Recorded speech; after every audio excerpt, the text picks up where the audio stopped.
Hi friends, ಎಲ್ಲರಿಗೂ ನಮಸ್ಕಾರ. ಈ ರೀತಿ ಸ್ವೆಟ್ ಪ್ಯಾಡ್ಗಳು ನಿಮ್ಗೆ ಮಾರ್ಕೆಟಲ್ಲಿ ಈಸಿಲಿ ಅವೈಲೇಬಲ್ ಇದ್ದಾವೆ. ಈ ಸ್ವೆಟ್ ಪ್ಯಾಡನ್ನ ಯಾವ ರೀತಿ ಯೂಸ್ ಮಾಡೋದಂತ ನಾನು ಹೇಳ್ಕೊಡ್ತೀನಿ ಇವತ್ತು. ಈ ಸ್ವೆಟ್ ಪ್ಯಾಡನ್ನು ಇದು ಪ್ಯಾಕ್ ಆಫ್ 10 ಬರುತ್ತಾ, ಅಂದರೆ 5 ಪೇರ್ಸ್ ಇರ್ತವೆ ಇದರಲ್ಲಿ. ಸೊ ಒಂದು ಪೇರ್ ನಾನು ಯೂಸ್ ಮಾಡ್ತಾಯಿದ್ದೀನಿ.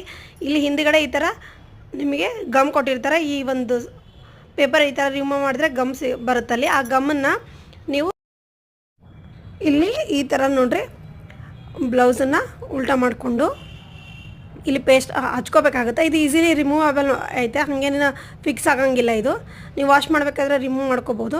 ಯಾವುದೇ ಸೀಸನಿಗೆ ಹಾಕೋರಿ ಇವನ್ನ ಯೂಸ್ ಮಾಡ್ಕೋದು ಕಂಪಲ್ಸರಿ. ಈ ರೀತಿ ಎರಡು ಏನು ಜಾಯಿಂಟ್ ಇರ್ತಾವಲ್ಲ ಅದನ್ನು ಈ ರೀತಿ ಒಂದು ಕಡೆ ಫೋಲ್ಡ್ ಮಾಡ್ಕೋಬೇಕಾಗುತ್ತೆ ನಮ್ಗೆ. ಈ ರೀತಿ ಒಂದು ಕಡೆ ಫೋಲ್ಡ್ ಮಾಡಿಕೊಂಡು ಇಲ್ಲಿ ಆ ಸ್ವೆಟ್ ಪ್ಯಾಡನ್ನು ಈ ರೀತಿ ಹಿಂದಿಂದ ಗಮ್ ಇರೋಂಥ ಇದನ್ನು ರಿಮೂವ್ ಮಾಡಿಕೊಂಡು, ಸೊ ನೋಡಿರಿ ಈ ಥರ ಹಿಂಗೆ ಹಚ್ಕೊಂಡ್ವಿ ಅಂತಂದರೆ ಇದು ನೀಟಾಗಿ ಕೂಡುತ್ತಾ. ನಾವು ಬ್ಲೌಸನ್ನು ಸ್ಟ್ರೈಟ್ ಮಾಡ್ಕೊಂಡಾಗೂ ಏನಾಗಲ್ಲ. ಸೊ ಜಸ್ಟ್ ಒಂದು ಸ್ವಲ್ಪ ಹಿಂಗೆ ಹೊತ್ತು ಹಿಂಗೆ ಫೋಲ್ಡ್ ಮಾಡ್ಕೋಬೇಕು. ಫೋಲ್ಡ್ ಮಾಡಿಕೊಂಡು ನೀಟಾಗಿ ಕೂಡಲಿ ಅಂಥೇಳಿ ಇದನ್ನು ಫೋಲ್ಡ್ ಮಾಡ್ಕೊಳ್ಳೋದು ಅಷ್ಟೇ, ಮತ್ತೇನಿಲ್ಲ.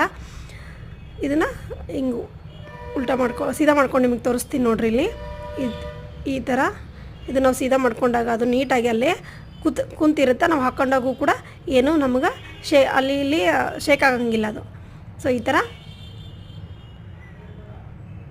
ಹಾಕೊಂಡ್ವಿ ಅಂದರೆ ಇದು ಕರೆಕ್ಟಾಗಿ ನಮ್ಗೆ ಇಲ್ಲಿ ಆ ಜಾಗಕ್ಕೆ ಬರೋದ್ರಿಂದ ಅಲ್ಲಿ ಏನು ಸ್ವೆಟ್ ನಮ್ಗೆ ಆಗಂಗಿಲ್ಲ. ಆಮೇಲೆ ಅನ್ಕಂಫರ್ಟೇಬಲ್ ಅಂತೂ ಫೀಲ್ ಆಗಂಗೇ ಇಲ್ಲ.